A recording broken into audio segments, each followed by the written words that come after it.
La voix qui peut être exprimée par la parole n'est pas la voix éternelle. Le nom qui peut être nommé n'est pas le nom éternel.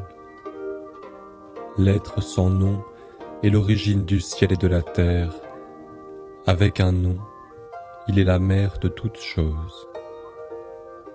C'est pourquoi, lorsqu'on est constamment exempt de passion, on voit son essence spirituelle. Lorsqu'on a constamment des passions, on le voit sous une forme bornée. Ces deux choses ont une même origine et reçoivent des noms différents. On les appelle toutes deux profondes. Elles sont profondes, doublement profondes. C'est la porte de toutes les choses spirituelles.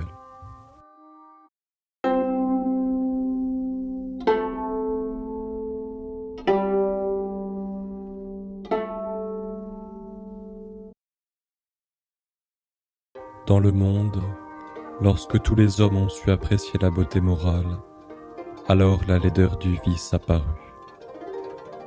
Lorsque tous les hommes ont su apprécier le bien, alors le mal apparut. C'est pourquoi l'être et le non-être naissent l'un de l'autre. Le difficile et le facile se produisent mutuellement. Le long et le court se donnent mutuellement leur forme. Le haut et le bas montrent mutuellement leur inégalité.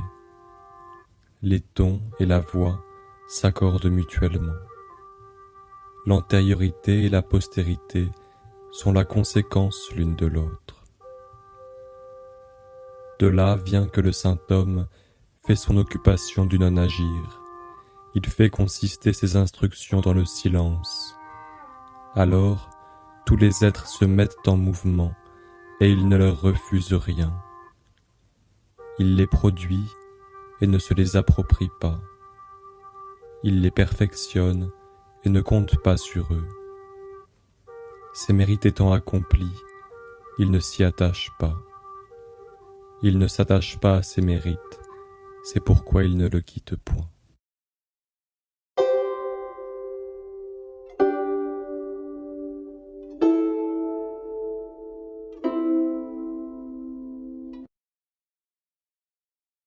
En n'exaltant pas les sages, on empêche le peuple de se disputer. En ne prisant pas les biens d'une acquisition difficile, on empêche le peuple de se livrer au vol. En ne regardant point des objets propres à exciter des désirs, on empêche que le cœur du peuple ne se trouble. C'est pourquoi, lorsque le saint homme gouverne, il vide son cœur, il remplit son ventre, son intérieur, il affaiblit sa volonté et il fortifie ses os. Il s'étudie constamment à rendre le peuple ignorant et exempt de désir. Il fait en sorte que ceux qui ont du savoir n'osent pas agir.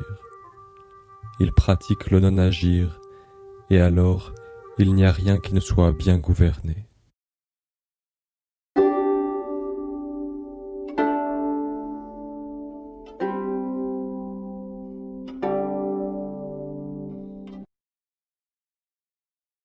Le Tao est vide. Si l'on en fait usage, il paraît inépuisable. Oh, qu'il est profond, il semble le patriarche de tous les êtres. Il émousse sa subtilité, il se dégage de tout lien, il tempère sa splendeur, il s'assimile à la poussière. Oh, qu'il est pur, il semble subsister éternellement. J'ignore de qui il est fils, il semble avoir précédé le maître du ciel.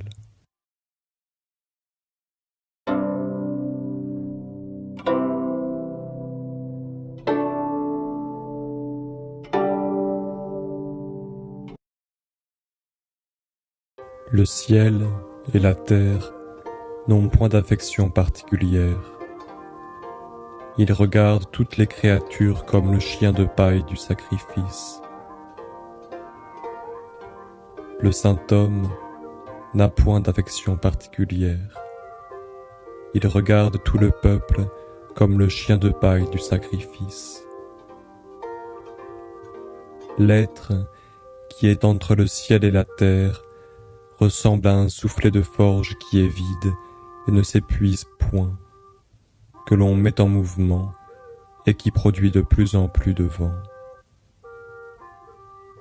Celui qui parle beaucoup du Tao est souvent réduit au silence. Il vaut mieux observer le milieu.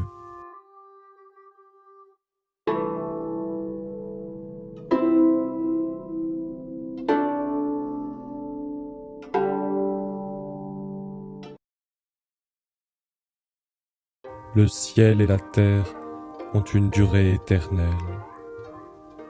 S'ils peuvent avoir une durée éternelle, c'est parce qu'ils ne vivent pas pour eux seuls. C'est pourquoi ils peuvent avoir une durée éternelle.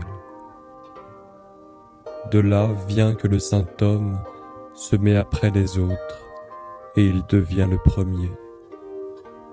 Il se dégage de son corps et son corps se conserve. N'est-ce pas qu'il n'a point d'intérêt privé? C'est pourquoi il peut réussir dans ses intérêts privés.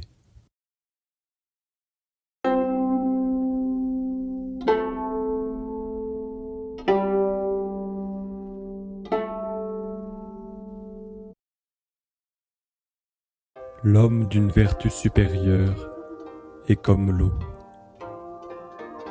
L'eau excelle à faire du bien aux êtres et ne lutte point.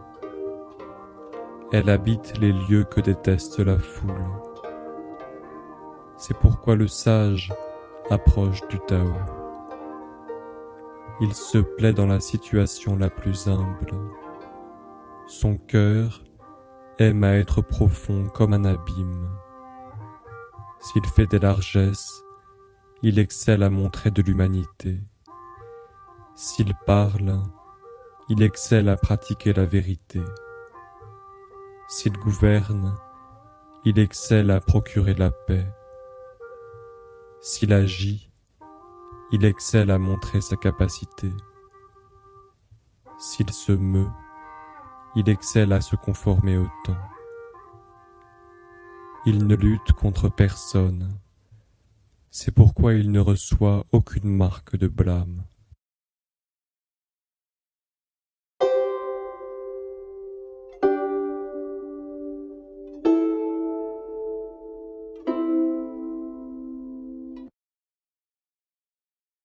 Il vaut mieux ne pas remplir un vase que de vouloir le maintenir lorsqu'il est plein. Si l'on aiguise une lame, bien qu'on l'explore avec la main, on ne pourra la conserver constamment tranchante. Si une salle est remplie d'or et de pierres précieuses, personne ne pourra les garder. Si l'on est comblé d'honneur et qu'on s'en enorgueillisse, on s'attirera des malheurs. Lorsqu'on a fait de grandes choses et obtenu de la réputation, il faut se retirer à l'écart. Telle est la voie du ciel.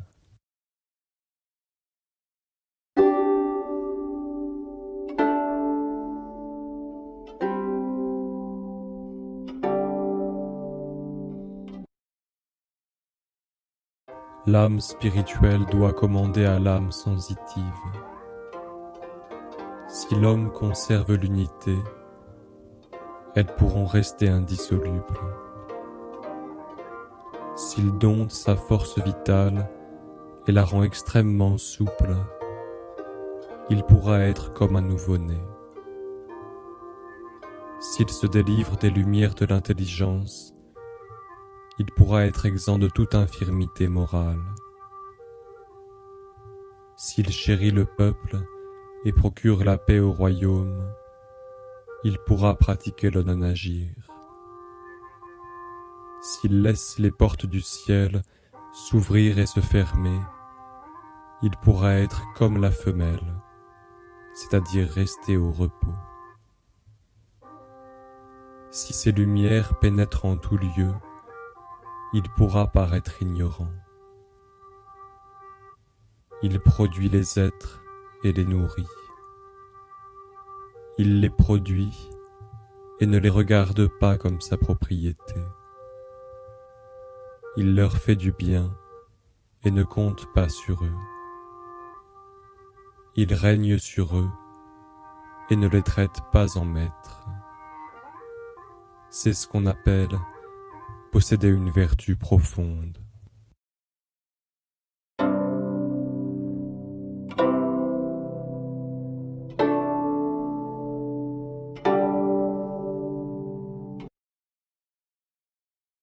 Trente raies se réunissent autour d'un moyeu.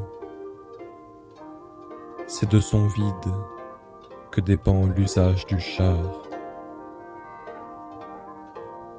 On pétrit de la terre glaise pour faire des vases.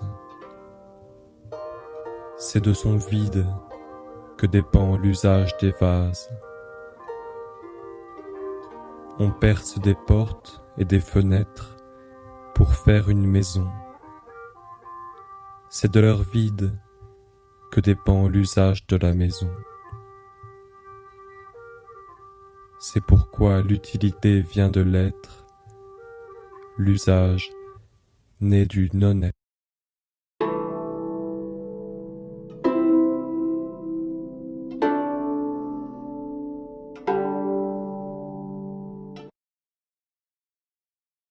Les 5 couleurs émoussent la vue de l'homme. Les 5 notes de musique émoussent l'ouïe de l'homme. Les 5 saveurs émoussent le goût de l'homme. Les courses violentes, l'exercice de la chasse égarent le cœur de l'homme. Les biens d'une acquisition difficile poussent l'homme à des actes qui lui nuisent. De là vient que le saint homme s'occupe de son intérieur et ne s'occupe pas de ses yeux. C'est pourquoi il renonce à ceci et adopte cela.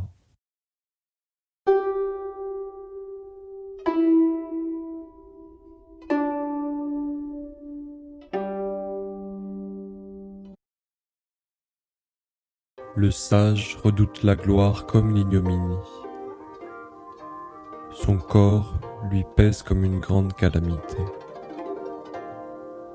Qu'entend-on par ces mots? Il redoute la gloire comme l'ignominie. La gloire est quelque chose de bas. Lorsqu'on l'a obtenue, on est comme rempli de crainte. Lorsqu'on l'a perdue, on est comme rempli de crainte. C'est pourquoi l'on dit, il redoute la gloire comme l'ignominie. Qu'entend-on par ces mots? Son corps lui pèse comme une grande calamité. Si nous éprouvons de grandes calamités, c'est parce que nous avons un corps. Quand nous n'avons plus de corps, quand nous nous sommes dégagés de notre corps, quelle calamité pourrions-nous éprouver? C'est pourquoi, lorsqu'un homme redoute de gouverner lui-même l'empire, on peut lui confier l'empire. Lorsqu'il a regret de gouverner l'empire, on peut lui remettre le soin de l'empire.